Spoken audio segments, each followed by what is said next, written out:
Bienvenue dans ce nouvel épisode de Mindful Moment. Aujourd'hui, on brise un tabou invisible mais omniprésent, la pression financière et la santé mentale chez les hommes. Vous verrez par exemple certaines personnes, certains hommes qui verraient leur femme toucher un peu plus d'argent qu'eux, se sentir quand même menacés à cause de cette situation, parce qu'ils se sentent comme blessés d'une sorte d'amour propre. C'est ça, l'ego mal placé. Un ego mal placé. Les statistiques cliniques sont sans appel. Près de 75% des hommes considèrent encore leur compte en banque comme le baromètre de leur masculinité, faisant de l'argent la première cause d'anxiété chez les moins de 45 ans. On va le voir de provider, celui qui pourvoit aux besoins. Et quand on n'est pas à même de pourvoir aux besoins, ou bien quand certaines difficultés se présentent à nous qui font qu'on n'est pas capable de le faire comme on l'aurait voulu, il y a une menace existentielle qui intervient. Pour comprendre ce lien toxique entre finances, attentes sociétales et santé mentale, nous recevons le psychologue Arnaud Dabier. Bonjour Arnaud. Bonjour Yana. Comment ça va? Ça va bien. Et toi?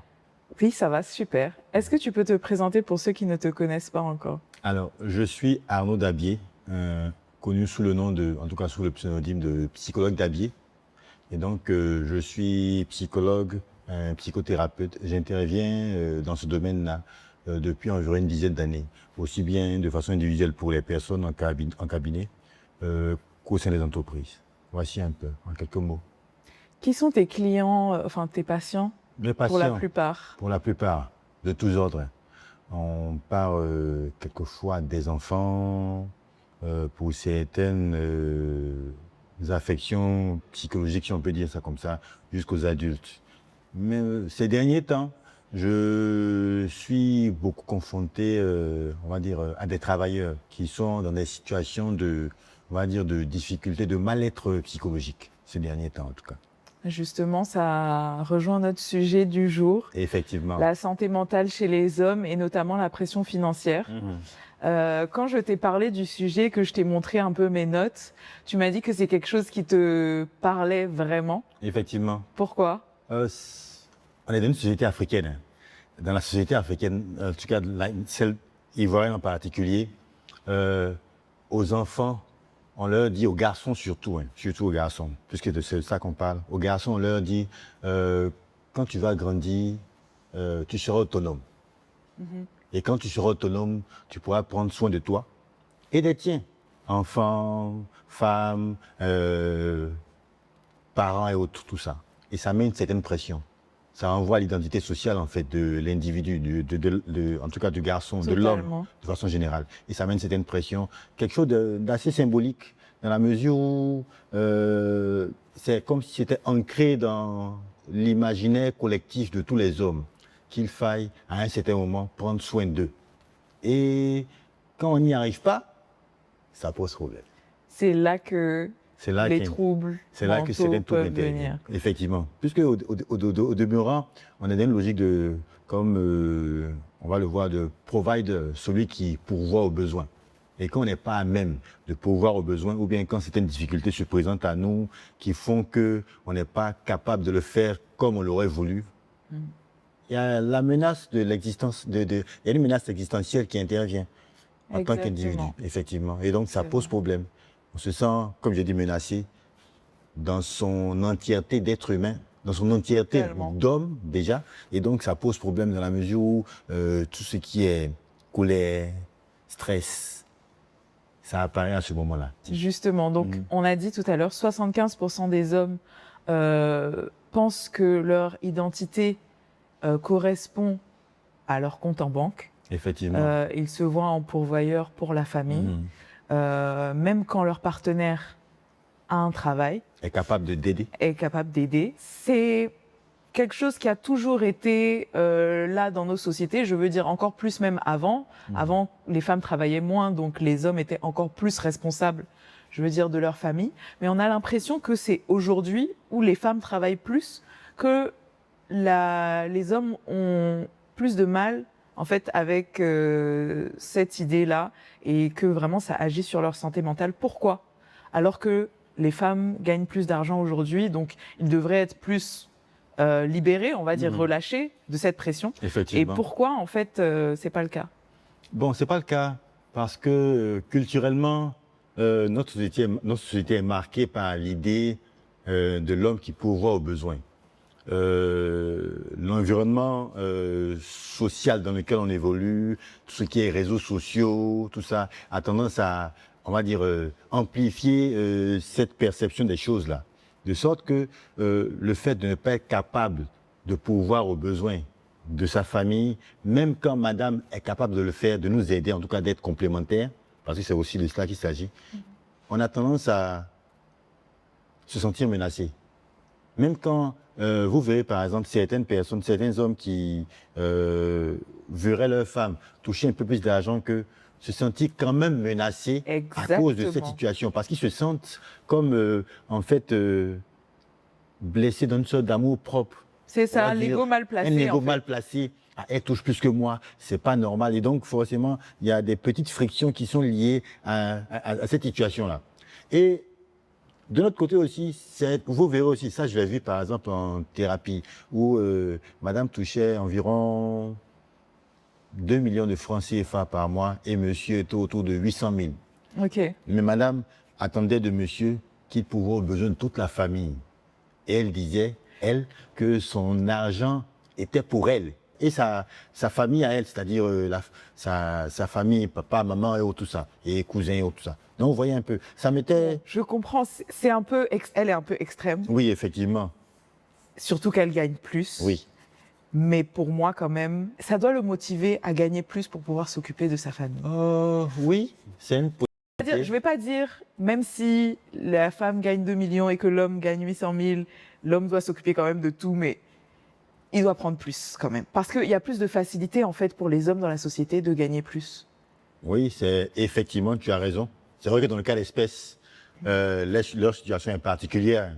Madame demandait à ce que monsieur mette les enfants dans les plus grandes écoles, en tout cas qu'ils se débrouillent. C'est un peu exagéré. Là, c'est exagéré. Mais c'est pour dire en fait qu'on est dans une situation où la perception des gens, comme qu'on soit homme ou femme, n'est pas forcément, ne va pas forcément dans le sens où le couple, s'ils sont en couple, puisse être équilibré. L'idéal, ce serait qu'on réfléchisse dans la logique de complémentarité, mais ce n'est pas toujours le cas. Donc, pour en revenir à l'homme, le provider, celui qui pourvoit aux besoins, quand ça, c'est pas fait, il se sent menacé dans son existence. Il y a une menace existentielle qui est palpable. Et stress, insomnie, tous ces éléments qui vont constituer le mal-être psychologique là, interviennent. Justement, et chez les hommes, on voit que la dépression, les signes de dépression sont différents en général des femmes. Effectivement. J'ai pu lire dans des études que les hommes vont être plus enclins à aller vers des vices comme l'alcool, sortir beaucoup plus. En fait, tout ce qui est célébré, ils vont célébrer beaucoup plus. Et c'est contraire, par exemple, aux femmes qui vont être enclins à se recroqueviller sur elles-mêmes, ne plus voir leurs amis. Des crises de larmes. Voilà, des crises de larmes, etc. On reste à la Donc maison, en fait, c'est pas les mêmes signes. C'est pas les mêmes signes. Comment les hommes vivent la dépression en général? Bon, généralement, on nous a dit, hein, en gros, un homme doit se battre. On dit souvent, un homme ne pleure pas. Et donc, malheureusement, si on ne pleure pas, il faut bien qu'on extériorise cette frustration, ce malaise-là.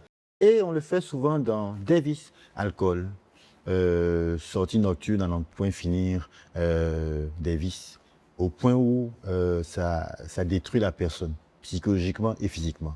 Donc c'est un peu cela, on est dans cette logique-là, où la femme elle est plus dans le retrait, un peu dans l'isolement par rapport à cette situation. Mais l'homme, l'isolement, en tout cas la forme d'isolement qu'il va présenter, ce sera, on va dire dévié sur tout ce qui est addiction peut-être, alcool. C'est ça, infidélité. Ça. Infidélité, un peu comme pour éviter la situation. C'est ça, c'est ça. Comme pour noyer en fait. En fait, ne plus revenir dans ce foyer-là où rien ne va. Effectivement. Et essayer en fait de vivre une autre vie. De vivre une autre vie et d'essayer d'oublier là-bas, une chose qui n'arrive pas. Bien sûr. Tout à l'heure, tu parlais des réseaux sociaux. Je trouve que c'est très important. En fait, pour moi, c'est la raison pour laquelle je pense que les hommes ont cette pression-là qui est beaucoup plus palpable aujourd'hui. Même moi, quand j'ouvre mon téléphone, quand j'ouvre Instagram, je vois telle copine qui est en vacances ou bien telle personne qui a acheté une maison ou voilà. Et donc ça peut te mettre une pression. Tu te dis ah moi j'y suis pas encore ou moi j'ai pas eu assez cette année pour aller en vacances. Moi j'ai pas pu m'acheter ce sac Chanel ou ce truc comme ça. Donc j'imagine que pour les hommes c'est pareil. Comment on arrive à peut-être se déconnecter un peu, prendre du recul, revenir à soi et ne pas s'identifier en fait à tout ce qui se passe sur les réseaux sociaux? D'accord. Une chose importante, c'est important de s'entourer, de bien s'entourer. Pour ceux qui ont la chance d'avoir une compagne ou un compagnon, ça peut vraiment aider. Pour ceux qui ont la chance d'avoir un environnement, on va dire, familial ou bien social assez de qualité, ça peut aider. Des amis avec qui parler, avec qui échanger sur ces situations, on va dire, de mal-être là. Parce que mine de rien, être connecté. Vous voyez une personne qui est seule, qui est sur son téléphone, qui voit, en guillemets, on va dire, la progression des autres. Au lieu de voir sa progression à elle, de voir comment elle évolue, elle est en train de se comparer aux autres. Or, le fait de se comparer, on voit plus les autres en train d'évoluer, mais on ne voit pas soi-même ses propres progressions. On ne se rend pas compte que chacun de nous évolue à son rythme. À son rythme. Et des fois, quand tu prends du recul, tu te dis, mais il y a un an, je voulais ce que je suis aujourd'hui, en fait. Donc, des fois, il faut se rappeler, en fait, que rien qu'il y a un an, il y a 2 ans, on était encore loin derrière. Donc, on a fait du progrès. Même si c'est vrai que les autres ont fait des progrès différents de nous, on a toujours fait du progrès, en fait. On peut pas stagner, c'est pas possible. À part si vraiment, on ne fait rien de sa vie, mais dès l'instant où on est dans un état différent, en fait, on va forcément progresser. Effectivement, il est important, et ça renvoie à l'estime de soi. Quand soi-même, on a une bonne estime de soi, un niveau d'estime de soi acceptable, en tout cas, de qualité, on se rend compte que certes, les autres évoluent, mais moi aussi j'évolue. C'est ça. Il faut jamais se comparer, du coup, à soi-même. Je pense qu'il faut se comparer, il faut jamais se comparer aux autres. Il faut se comparer à soi-même.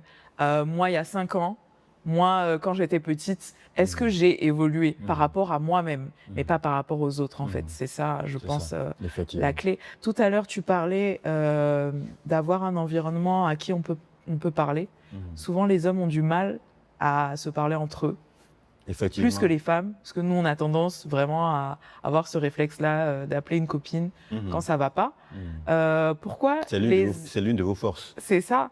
Pourquoi chez les hommes, c'est plus difficile de raconter à son ami que ça va pas financièrement ou psychologiquement ou en amour, peu importe. Parce que la socioculture nous a formatés, nous les hommes, au point où déjà même pleurer, voir un homme pleurer, les autres autour se sentent mal. Ils ont moins tendance à lui dire « Oh, Yako, ça va aller ». Mais par contre, ils sont un peu sur le reculoir. C'est ça. On a l'impression que quand leurs amis va pas bien, ils le fuient, en fait. Ils ont tendance à le fuir, comme tu dis. C'est ça. Alors que l'idée, c'est déjà pour celui qui ne va pas bien, c'est de trouver des personnes à qui il pourrait dire je ne me sens pas bien, ça ne va pas. Mais aussi, il faut faire attention. C'est en cela qu'il faut avoir des avis de qualité. Pour avoir des personnes qui vont dire, au lieu de dire, par exemple, ça va aller, ce n'est pas, ça va aller. Généralement, en le disant, on a tendance à minimiser on va dire l'ampleur de ce que la personne vit. Mais quand vous dites, par exemple, quand vous êtes d'une écoute, vous écoutez, dis-moi, qu'est-ce qui ne va pas? Juste écoutez seulement. Juste tendre l'oreille, ne rien dire, écoutez. C'est une des premières choses, en tout cas, qu'on devrait rechercher chez des amis en termes de qualité. Des personnes qui écoutent, l'écoute active, qui nous amène à parler, à nous libérer, à faire sortir ce qui fait mal. Et quand on l'a fait déjà, on se sent comme, premièrement, déjà mieux libéré. Ensuite, maintenant, il n'est pas question de dire, de minimiser ce que la personne vit, mais de l'emmener à comprendre que ce qu'elle vit, ça a du sens. Ce qu'elle vit, ça a du sens. C'est quelque chose qui, pas que vous comprenez, mais en tout cas que vous écoutez et vous êtes prête à l'écouter, prête à l'aider dans la mesure du possible. Et dans l'aide en question, il n'est pas question de faire pour elle, mais il est question de l'accompagner, un peu comme ferait un psychologue, sur le chemin, on va dire, du bien-être, si on peut dire ça comme ça. Donc, D'accord. s'il est question de rechercher des amis de qualité, c'est dans ce sens-là qu'il faudrait aller. Ok. Est-ce que toi, tu as plus de patients féminins ou masculins? Plus de patients féminins. Oui. Justement. On a l'impression que les hommes ont plus de mal à aller voir Oui, un ils ont plus psychologue. de mal à aller voir un psychologue, à déjà parler, Ouais. et ensuite et de Donc c'est franchir le encore pas, pire, oui, de voir un d'aller voir un psychologue, psychologue. c'est pas toujours évident. Mais l'avantage, mais pour ceux qui viennent au cabinet, ils comprennent après quelques instants qu'ils ont le cadre nécessaire pour parler.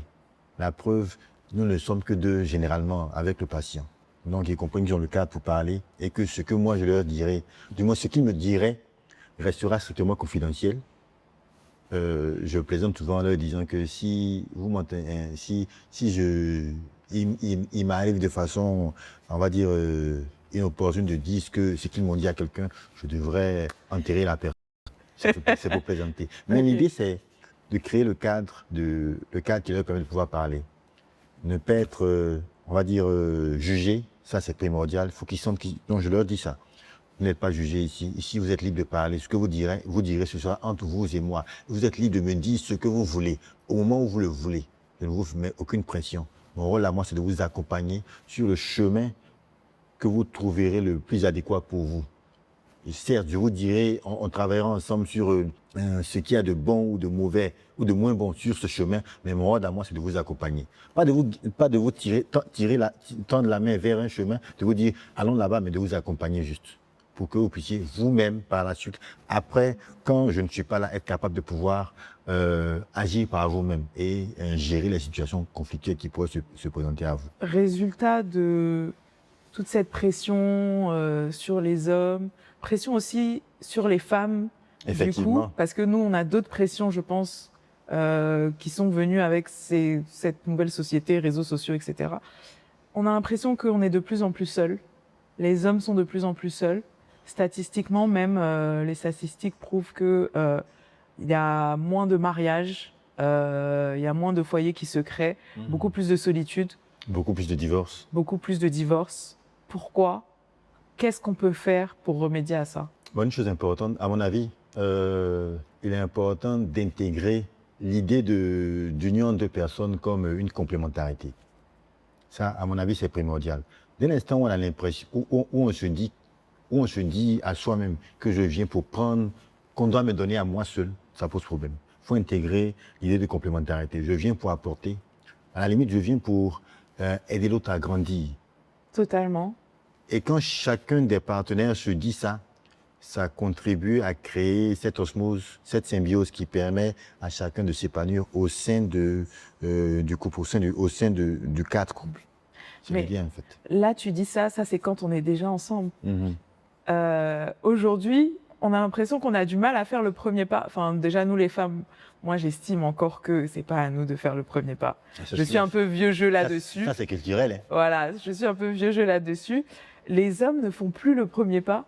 Donc en fait, comment on fait même pour commencer à se parler en fait, et arriver justement à mettre les choses en commun pour se dire on devient un couple, on est complémentaires. Mais ça, c'est quand on est déjà en couple. Comment on fait pour se mettre en couple? D'accord. Le fait que les hommes ne fassent plus le premier pas, c'est aussi lié à notre sujet. Puisque si je ne me sens pas capable financièrement, si j'ai l'impression que la société en elle-même ne me trouve pas capable financièrement, parce que c'est souvent ça. C'est ce qu'on a vu, qu'on projette sur soi. La société, je ne me trouve pas capable financièrement. Il y a très peu de chances que je sois enclin à aller vers, parce que je me dirais que je serais jugé comme incapable.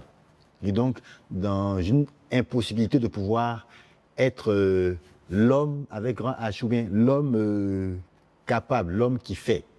Dans ces conditions-là, ça pose problème. Alors que l'idée de départ, c'est d'accepter que on est des personnes en plein potentiel.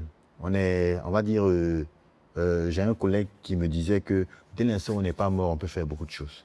Exactement. Donc, on est des personnes en plein potentiel. Et quand on le perçoit comme tel, soi-même, on se révèle à soi comme quelqu'un qui peut grandir, qui peut faire des choses. Et donc, quand on se révèle à l'autre, inconsciemment, l'autre en face perçoit cela, perçoit qu'elle est en face de quelqu'un qui a un potentiel, qui veut faire quelque chose, avec qui elle peut grandir. C'est ça, Et on ça, attire ce qu'on est en fait. On attire ce qu'on est, effectivement. Si on se perçoit comme quelqu'un de pas bon, de négatif, de quelqu'un qui n'arrivera à rien, il y a très peu de chances que la personne en face voit autre chose. Parce que dès les premiers regards, de façon inconsciente, la personne en face, l'autre perçoit les jeux de regard, les sourires, l'autre perçoit que je suis en face de quelqu'un qui est un peu sur le reculoir, qui est un peu dans le retrait, et les premiers mots qui sortent, l'inconscient en face perçoit, on va dire, l'insécurité, l'inconfort, et ça peut influencer le rapport par la suite. Ok. Quel conseil tu donnerais aux hommes donc pour faire le premier pas, pour aller vers les femmes? Première chose, c'est d'accepter que soi-même, à mon avis, on n'est qu'un homme. On n'est qu'un être de chair qui n'est pas forcément super puissant. Nous ne sommes pas Dieu. On peut se tromper, on peut faire des erreurs. Si vous remarquez bien, les personnes qui arrivent facilement à aller vers les femmes, c'est des gens qui, comme on dirait ici, qui n'ont pas froid aux yeux. Mais en fait, c'est les personnes qui se disent, bon, on y va. Si ça casse ou ça passe, c'est pas grave. Ce n'est qu'une expérience. Ah, bon, les amis, bon, ça s'est pas passé comme ça, comme j'aurais voulu. Bon, on verra après. Finalement, le fait d'être décontracté, décomplexé par rapport à ce que l'environnement nous a inculqué, ça peut nous amener à donner le meilleur de nous-mêmes. Vous voyez, c'est un peu comme les sportifs.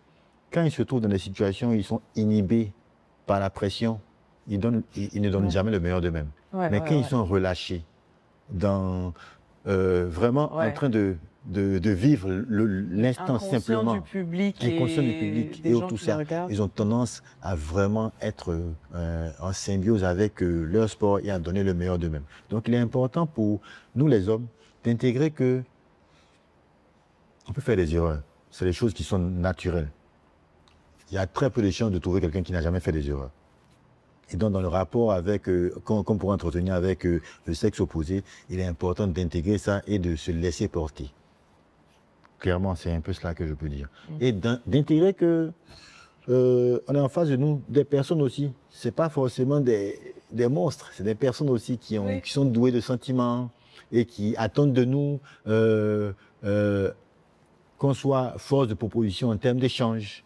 C'est ça. Et aussi, faudrait mettre un peu moins de pression aussi sur la femme, dans le sens où souvent on demande à ce que le partenaire féminin devienne la maman en fait aussi de l'homme, et ça aussi c'est trop de pression. Et je pense que c'est ce qui fait que les femmes aussi sont un peu plus dans leur coin quand elles gagnent bien leur vie d'elles-mêmes en fait. Mais sur ce point, parce qu'elles ont l'impression qu'elles ont trop de pression elles aussi. D'accord, mais sur ce point, il y a en tant que psychologue, je dirais, je nuancerais un peu les choses en disant simplement que l'homme, quand il va vers une femme, de façon inconsciente, c'est un peu l'idéal de sa mère qu'il recherche. Ce qu'il a trouvé de bon, ce qu'il a vu de bon dans sa mère, bon, en tout cas en termes de comportement, c'est un peu ce qu'il recherche. C'est vrai, le beau va l'attirer, mais ce qui va peut-être le retenir, c'est ça en fait. Ce qu'il a trouvé de bon, d'idéal dans sa mère, il va un peu le rechercher chez la femme. La femme, par contre, elle va rechercher la sécurité qu'aurait pu représenter son père. Donc, si l'homme en lui-même, vers qui elle vient, a des éléments qui font qu'elle se sent en sécurité, ça va la conforter dans l'idée de rester avec cette personne-là. Mais à côté de cela, notre société, avec tout ce qui est l'argent, il faut être stable financièrement, c'est ça qui donne la sécurité. On a tendance quelquefois, pour nous les hommes, à ne mettre ça uniquement qu'en avant, en oubliant que c'est un élément qui complète tout un ensemble. La personnalité est importante, le comportement, tout ça. Au point où certaines personnes, quand ils mettent ça en avant, quand après, ils ne sont plus en mesure de pouvoir, quand ils perdent leur boulot, quand il y a des problèmes financiers, ils se sentent totalement détruits. Parce qu'ils ont l'impression que tout est perdu. Ils n'ont plus ce pouvoir-là. Oui, ils s'identifient totalement à leur compte en banque. Ils sont liés même à ça. C'est un peu comme si leur compte en banque, c'est eux. Alors que l'idée, c'est de détacher les deux. De sorte que si ça ne va pas, au moins, parce que j'ai fait la part des choses, moi, c'est pas mon compte en banque. Mon compte en banque, c'est pas moi. Moi, je suis un individu qui a des valeurs, des qualités.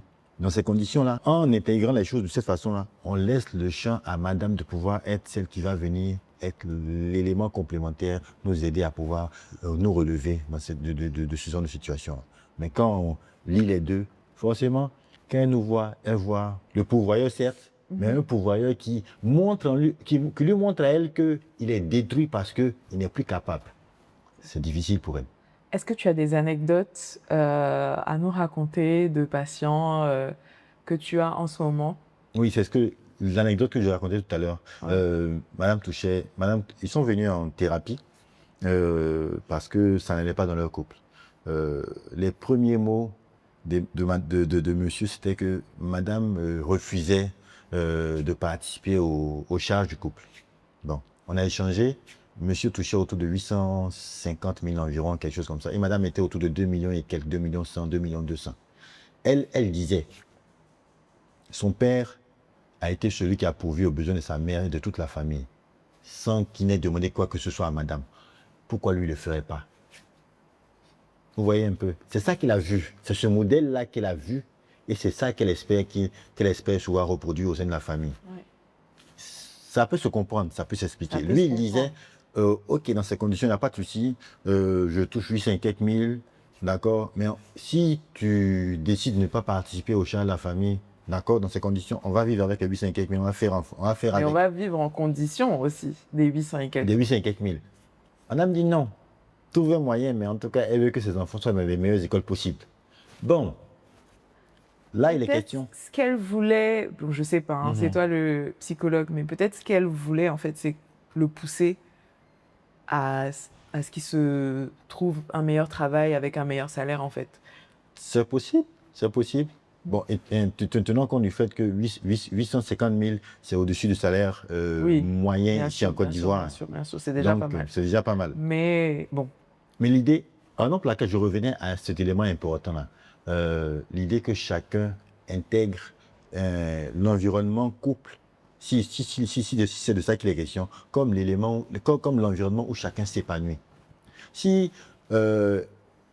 l'homme s'épanouit dans cet environnement-là, la femme aussi s'épanouit, les deux auront une vision commune en tout cas de l'évolution positive du couple.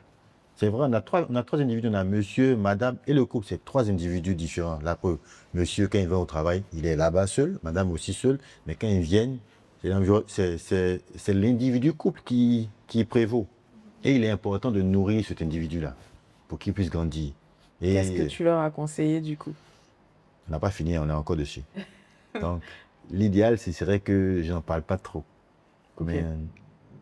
Mais en tout cas, ce que je peux dire par rapport à cela, ils sont arrivés à un point où ils ont compris que chacun d'eux devait, on va dire, si on peut dire ça comme ça, mettre balle à terre, mais intégrer qu'ils doivent s'investir, chacun, pour la réussite de leur couple. Ça, c'était primordial. C'était l'élément primordial sur lequel ils se sont entendus, les deux. Et donc, on travaille dessus toujours. On travaille dessus ensemble, en tout cas. Mais c'était l'idée, en tout cas. Investissement personnel, intégrer que chacun peut y gagner, peut gagner quelque chose, en tout cas, peut gagner, en tout cas, peut ressortir vainqueur, gagnant de cette situation-là, s'ils travaillent ensemble pour résoudre ces difficultés-là.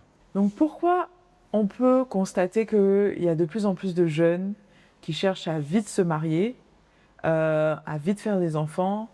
Est-ce que c'est pour avoir cette sécurité? C'est quoi la raison? Est-ce que justement, pour les hommes, c'est pour ne pas avoir trop de pression après, pour vite en fait enlever cette pression-là et rentrer dans la vie active? C'est quoi la raison? D'accord. Bon, il y a une raison un peu culturelle à cela, dans le sens où l'homme, naturellement, comme j'ai dit tout à l'heure, on attend beaucoup des hommes dans notre société actuelle.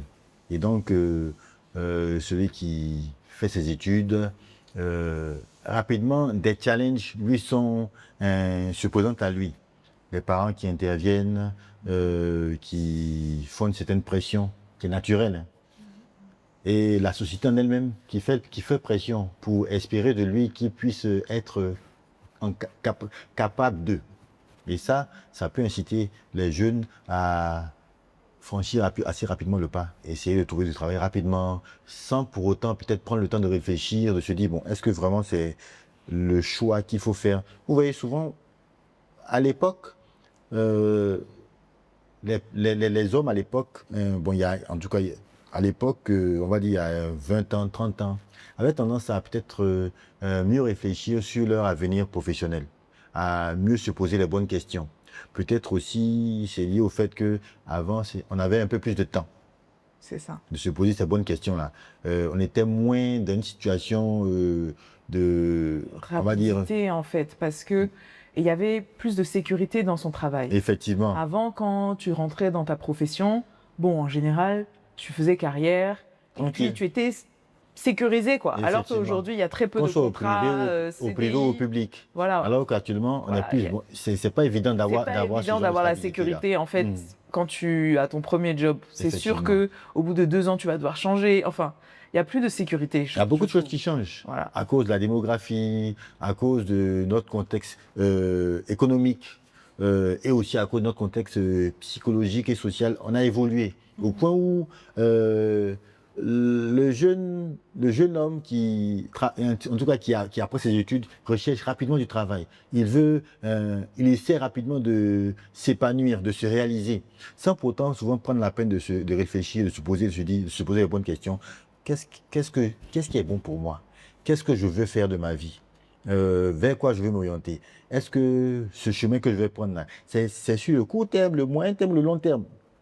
Et on a l'impression aussi que c'est lié, encore une fois, aux réseaux sociaux, parce qu'en fait, quand tu vas dire je me suis mariée, quand tu vas mettre ton mariage sur les réseaux, quand tu vas mettre ta femme qui est enceinte sur les réseaux, quand tu vas mettre ton travail sur les réseaux, en fait, tu vas pouvoir te vanter un peu.